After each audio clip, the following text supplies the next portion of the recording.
பண்டைய காலத்தில் தேவர்கள் மற்றும் அசுரர்கள் அமிர்தத்தை பெறுவதற்காக பார்க்கடலை கடையத் தொடங்கினார்கள். அந்தக் கடைச்சலில் முதலில் வெளிப்பட்டது உலகத்தை அழிக்கக்கூடிய ஆலகால விஷம். அந்த விஷத்தின் தீவிரம் உலகங்களையும் அச்சுறுத்தியது. உயிர்கள் அனைத்தும் அழிவின் விளிம்பில் நின்றன. அப்போது தேவர்கள் அனைவரும் கருணை வடிவான சிவபெருமானிடம் சரணடைந்தார்கள்.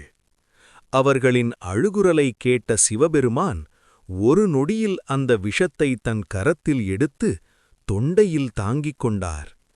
அந்த விஷம் உடலுக்குள் பரவாமல் இருக்க தேவர்கள் சிவபெருமானைச் சுற்றி நந்திதேவரை முன்னிலையாக வைத்து ஆழ்ந்த பக்தியுடன் வழிபட்டார்கள். அந்த வேளை சூரியன் மறையும் முன் சந்திரன் தோன்றும் புனித மாலை நேரம். அந்த நேரமே பிரதோஷ காலம் என்று அழைக்கப்பட்டது. அந்த பிரதோஷ வேளையில் சிவபெருமான் நந்தியின் மேல் ஆனந்த தாண்டவம் ஆடினார்.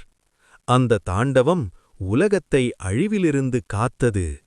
அமைதி, சமநிலை மீண்டும் நிலை பெற்றது. அதனால்தான் பிரதோஷ நாளில் சிவபெருமானை வழிபட்டால் பாவங்கள் நீங்கும், தோஷங்கள் குறையும், மன அமைதி கிடைக்கும் என்று சாஸ்திரங்கள் கூறுகின்றன.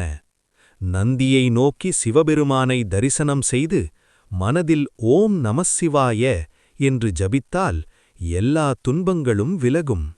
பிரதோஷம் பக்திக்கும் கருணைக்கும் அமைதிக்கும் அடையாளமான ஒரு புனித நேரம். ஓம் நமசிவாய. ஓம் நமசிவாய.